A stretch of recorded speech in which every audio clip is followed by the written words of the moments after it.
Procurement, streamlining, using technology to do more with less.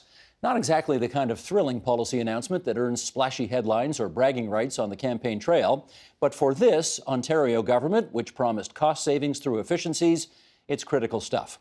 Peter Bethlenfalvy is the president of the Treasury Board of Cabinet and the Progressive Conservative MPP for Pickering-Uxbridge, and he joins us now to explain the new Smart Initiatives plan announced just today that he says will save taxpayers' dollars and deliver better government services. Mr. President, welcome back. Good morning. Never gets old hearing that.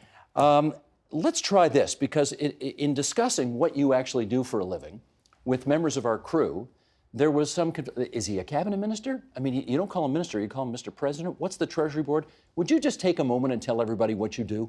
Sure, love to. The president of the Treasury Board, it's a cabinet position.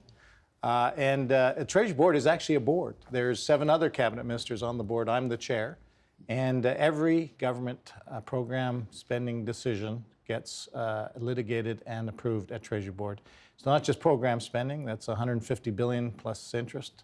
It's also the $144 billion over the next 10 years of capital programs. So we have to, the rigor of Treasury Board, there has to be the minister sits on the other side of the board and presents their case why this hospital should be built, or that transit line should be built, or this program should be enhanced. And it allows for, I think, better decision making. And of course, ultimately, Cabinet will make the final decision, but it goes through the rigor of Treasury Board. So all roads go through there. Gotcha. Okay. I want to go back to basics here to start out with. The problem that this Smart Initiatives announcement that you made today, what problem does it aim to solve? You know, it's absolutely a great question, because why are we doing this? And I think there's 2 real big reasons, and one of them is around, and a lot of it's not ideology, it's just pragmatic. I'm going to make some predictions. You know, we're at the peak of the economic cycle, 10 years of economic recovery. So I think John Maynard Keynes would be rolling in his grave right now, because we haven't kind of put the types of discipline in place to be able to absorb future shocks. So that's one, just the math. We're also at the highest debt to GDP this province has ever had. I was listening to your podcast the other day, your show, talking about deficit and debt.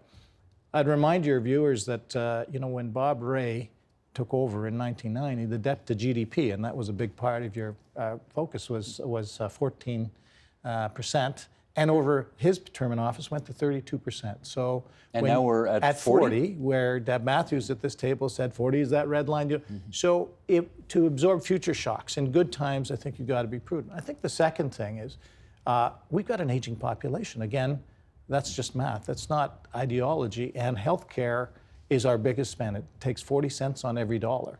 It's our fastest growing, the pressure there, because we've got an aging population. So we have to take care of that. And the final thing I'll say why we're doing this, every government, whether you're NDP, Liberal, or Conservative, you're there to fund social programs. Tommy Douglas started, he was a fiscally responsible person because you need to be able to have sustainable social programs. Paul Martin in the 90s, a big part of what he did was so that we could fund and sustain social programs. We're doing the same thing, because you just can't go on an unsustainable path and spend more money than you're taking in. So this is the foundation upon which you have made the announcement about the Smart Initiative Plan. What do you plan to do differently going forward that will address those issues you just referred to? Well, over 30 years in business, in the private sector, I'm coming to government, and one of the things that we as a team have seen is that you can do things way more efficiently and a lot smarter. We've got a number of initiatives that will allow us to do smarter government. And, when you do that, you free up resources, you free up dollars, you free up time to be able to reinvest in those things that matter, Steve. And it can be something, maybe you're right, it might not be on the front page above the fold and really catchy, but this is important work to take those scarce taxpayer dollars and really spend them in the most efficient way, so that the money can flow where it needs to flow. We'll get to some examples in a second, but I've heard you talk about the need to change the culture of government. What has been wrong with the culture of government that you've seen? Well, I think you really have to always say, can we do things better? Continuous improvement, and the tone from the top, it really matters. This is very important to the Premier. You've heard him talk about finding efficiencies, protecting and preserving frontline jobs. He wants to always invest in frontline and social programs that support the front lines. If you don't have that mindset and that culture of constantly thinking about how can we do things better, how can we do things smarter, you get complacent. And so this is as much a tone from the top that allows for that level of change to go through government. Now, in the private sector, when you do that, you just don't hit a button and say, okay, let's all change, let's all get smarter. It takes a lot of hard work, and you have to do it together. Governments buy a lot of stuff all the time. Tens, if not hundreds of billions of dollars worth of stuff all the time. How would you improve the way government buys stuff so that it doesn't cost us so much? It really is an important point. We buy, as government, on behalf of the people of Ontario, maybe 20% of our expenditures, $30 billion, almost $30 billion every year to buy stuff, goods and services. And what we've announced is that we're able to embrace technology, learn from other jurisdictions who are way ahead of us. By the way, Ontario has a real opportunity here to buy in bulk, for example. You could have someone in a hospital buying furniture and someone in a school board right next door buying the same furniture.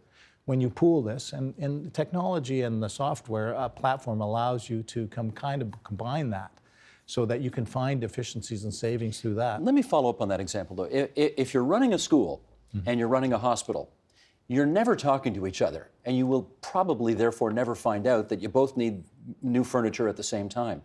So how do you get the left hand talking to the right hand so that you can achieve those savings you just referred to? Well, that's why we say you can't do this alone. You got to do it together.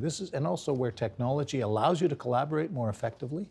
And when the tone from the top says work together to find those savings and empower people to do that, the genius of individuals, they will get it done. But let's put the conditions in place that they can get it done through technology. There's been, banks and other large organizations, multiple organizations have invested to find these savings, and they do. So we're not the first. How much money do you think, once this smart initiative system is in place, how much do you think you can save annually? Well, we're saving, for example, on the centralizing supply, we said that we're looking forward to minimum savings of $1 billion within 5 years per annum.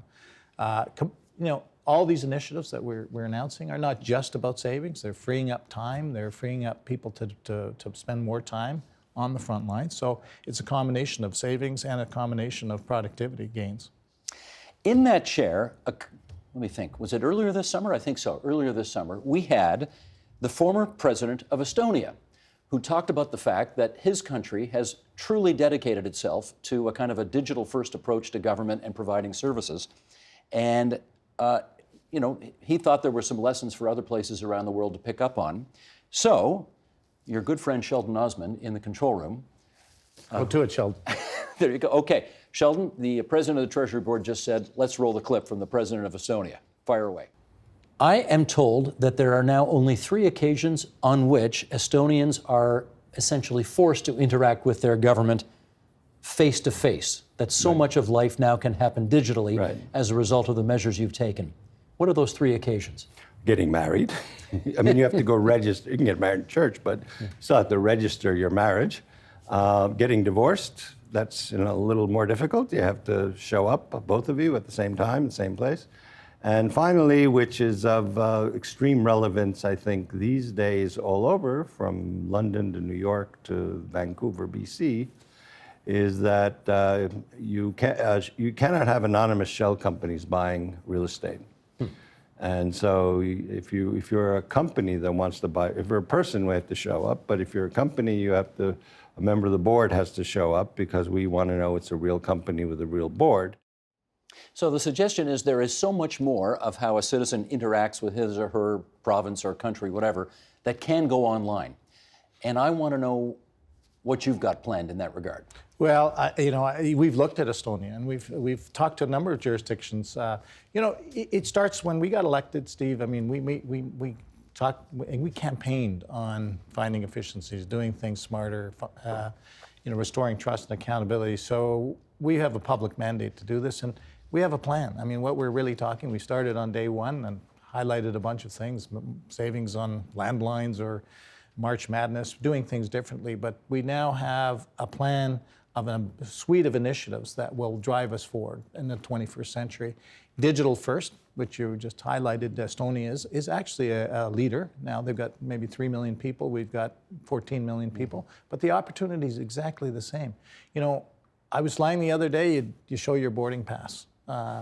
And we just announced recently your insurance slip. You know, you can put it on your phone. You know, we have virtual medical appointments now where, you know, my hospital up in Uxbridge, there's a room dedicated. You don't have to come downtown to meet a specialist. You can get hooked up.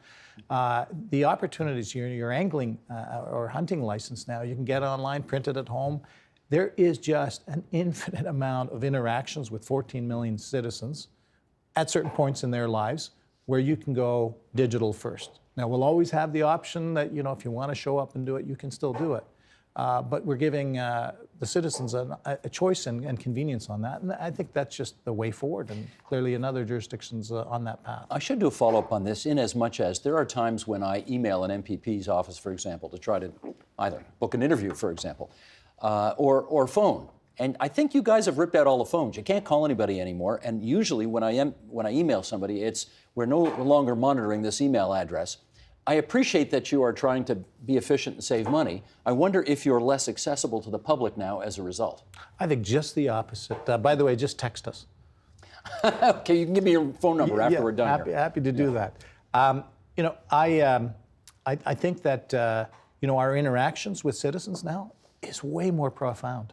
Our ability to, when we developed this plan to the Ernst & Young line by line last year, we reached out to, I think we got responses from 15,000 people on how to do government smarter. We should just explain. You had Ernst & Young, the consulting firm, do a really deep dive line by line thing, and they gave you a bunch of recommendations as how you can do things smarter. And one of the things that we did as part of that is we reached out to people and got their ideas as well. And your outreach, your ability to get people's input has vastly increased. Now, if people want to ignore your text or your email, you know, this is about customer experience. Any private sector, large customer-facing organization or small, you got to satisfy the customer. And I think one of the big things that I've really seen from business is where you want to get your customer experience to be the best possible at the lowest price point. And government typically is the other way. You know, it's a high cost delivery, and they're really unhappy. But every time you do something online, that means that it means one less person waiting in line. And I think that's the model that we're trying to pursue here. Okay, you ready for my first high-tight fastball here? Sure, Here we let's go. I want to talk credibility. There is an independent officer of the Ontario Legislature called the Financial Accountability Officer. And he has already said in a report that your government has dramatically overstated the size of the deficit when you came in, presumably so that you could do whatever changes you wanted to do and then show the people of Ontario, look at all this progress we have made on the deficit, look how fiscally prudent we are. How do we know that you're not doing that here? Well, I think with great respect for Peter, Peter Weltman. Peter, impressed with his first name. I like him already. You know, when that independent commission that said the deficit in August 2018 was $15 billion, that wasn't our number. That was an independent group's number.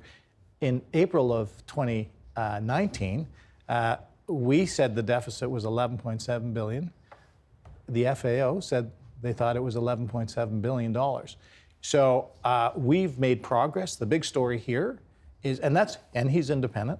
And then the public accounts, which we released back in September, said it was $7.4 billion. So when we had the final numbers in, the Auditor General signed off on those numbers. So those are the facts. I think the big news here is it's good news for Ontarians that we're reducing the deficit, because when we reduce the deficit, we are borrowing less. You know, we have to make sure that these programs, these social programs, are sustainable.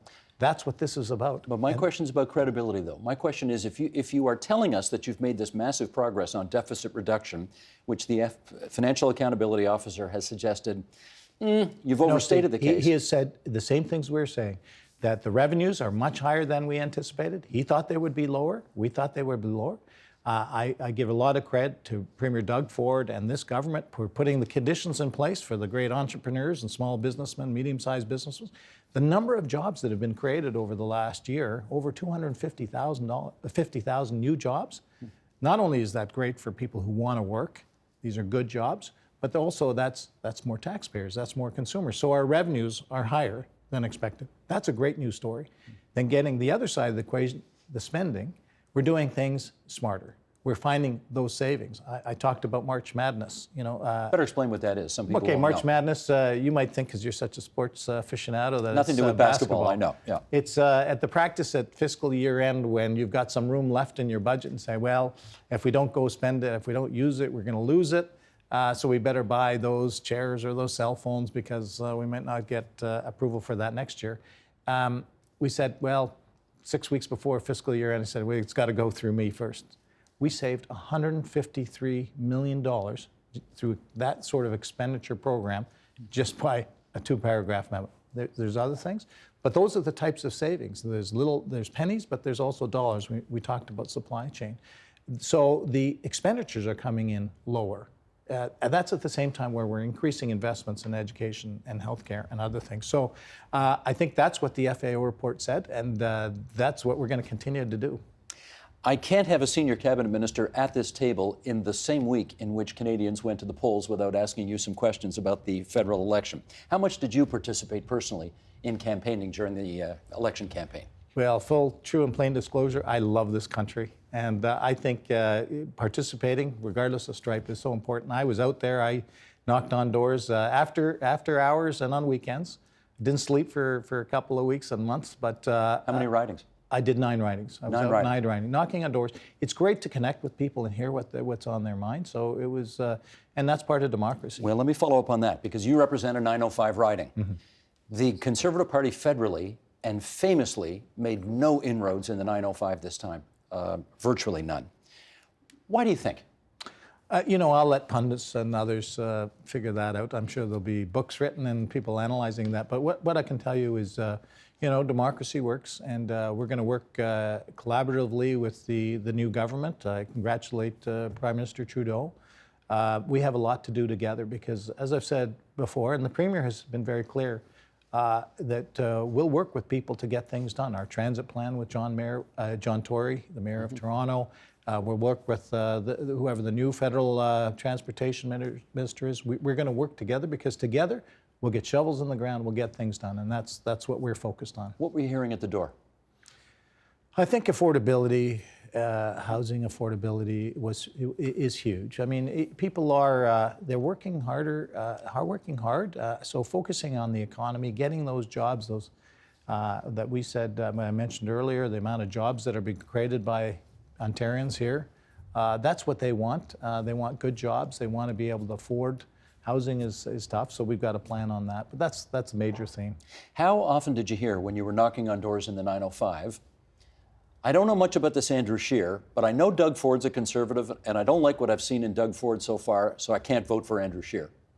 Didn't hear that very often, and to be frank, I didn't hear that very often, and that may be for many reasons, but I can tell you the Premier and all of us in caucus have been working pretty hard at kitchen tables, round tables. This job is 24/7. I don't think, I would say to your listeners, and that's across all party stripes, you're out there talking to people, you're getting things done, and that's what our government and our Premier and our caucus is focused on. I know you say that you like to leave the interpretations to the pundits, but I'm making you an honorary pundit right now, so I want to know, was it a good decision to have Premier Ford stay on the sidelines for the last 40 days during the campaign? That is really, Steve, you've got, you'll have many people around this table to dissect it, but what's really important is that, we have a lot of opportunity in this country to do things together. It's not just Ontario federal. I get the feeling you're not going to answer that question. Well, I'm going to tell you the feeling that I get is, and our government is going to be very focused on, is working with other provinces, working with the federal government, whether it's healthcare, whether it's transit. There's much that we need to do together for the people, not just of Ontario, but all of Canada. But I'm trying to figure out. That's what you're going to see. But that's what you're going to see. But you, like a year ago, you guys won, 76 seats on basically the same boundaries. And now here we are, 16 months later, and the Liberals win 79 seats. So I'm trying to figure out, help me understand how you got from X to Y there. Again, you're right. I'm not going to get into that because I'm focused, and my Premier and our Premier is focused, and the whole team are focused on getting things done. So we have a lot of work to do, whether it's the transit, it's the housing, okay. So on and so forth. So we've got a plan. You're trying to kill the clock on me here, and I'm trying to. Okay, the Premier said a couple of months ago The people will decide through their votes in the federal election as to whether or not we pursue a challenge to the carbon tax in the Supreme Court. And I note your Attorney General came out yesterday and said, actually, the court case is going forward. That seems to be two different messages there. How come? You know, bringing the Attorney General on, I'm sure he would love to come and be on your show, Steve, just as I'm really here to talk about the plan, the smart initiatives that we have, you know, because it's important to the people of Ontario that we have a government that Okay, I'm cutting you off again. But it is a fact. Ontarians have, since I've been spectacularly unsuccessful so far in asking these questions, I'm going to try one more. Ontarians do have a history of ticket splitting. They often put Liberals in Ottawa, they put Tories at Queen's Park, and vice versa. And it has worked that way much more often than not for the last, 50, 60, 70 years. I want to know if you're going to be brutally honest with us right now and admit you're not disappointed that Trudeau won this election, admittedly with a very weak mandate, but he won this election because having Liberals in Ottawa does actually open the door for keeping Tories at Queen's Park. Would you agree? I don't know, because we could have another election in a year or two, and the circumstances could be very different. I'm not trying to be cute about, you've got to work together. You duke these things out, and the people have spoken, and we have a Liberal minority government in Ottawa. Whether it's the carbon tax or whether it's healthcare or transit, we have to work together to get problems done for the people, because if we don't do that, we'll just continue to have dialogue. I remember Preston Manning always talking about, we have these great policy conferences, but he would always say, what's so important is that you go away and you do. Yeah. The do is so important, and we have an opportunity now to do things together. Can I get you to at least say you would have preferred to have seen Andrew Scheer win this election? I will be very clear that I would have preferred to see a Conservative majority in Ottawa. I think that that would really have helped move this country in the right direction, whether it's on the economic side, whether it's on the financial side, and making sure that our health care, all our social programs are sustainable. Because as we talked at the beginning, that's why we're doing that. We have to make sure. I know the numbers. People used to ask me, how do you sleep at night? And I say, I sleep like a baby. I wake up every 2 hours and I cry. I'm sleeping a little bit better now because we're making progress, but I think that we have so much more to do, so I'll let you know when I'm having a good night's sleep. I was appreciate that. You'll give me your text and your phone number. You'll text me. In our last 30 seconds, let's try this. You basically got into public life. We did a podcast with you, the On Poly podcast, in which you explained to us why you got into public life and why you think making government more efficient and getting our fiscal house in order is so important. So what's next on your agenda? Well, the plan that we've just announced. I mean, this plan is it's all of government, smart initiatives through all of government. We've got clear lines of accountability. We've got a task force that the ministers who are responsible are going to report into, so that we're going to keep people's feet to the fire. And these are types of initiatives that I think are smart. We talked earlier about how they're going to provide savings, how they're going to free up resources, how they're going to allow for sustainability in our social programs. That's what I'm going to continue working really hard on, and I know my colleagues in all of caucus will do the same. That's Peter Bethlenfalvy. He's the president of the Treasury Board of Ontario and the PC member for Pickering-Uxbridge, and we do appreciate having you on our program tonight. Thanks so much. Happy to be here, Steve, as always. The Agenda with Steve Paikin is brought to you by the Chartered Professional Accountants of Ontario. CPA Ontario is a regulator, an educator, a thought leader, and an advocate. We protect the public. We advance our profession. We guide our CPAs. We are CPA Ontario. And by viewers like you. Thank you.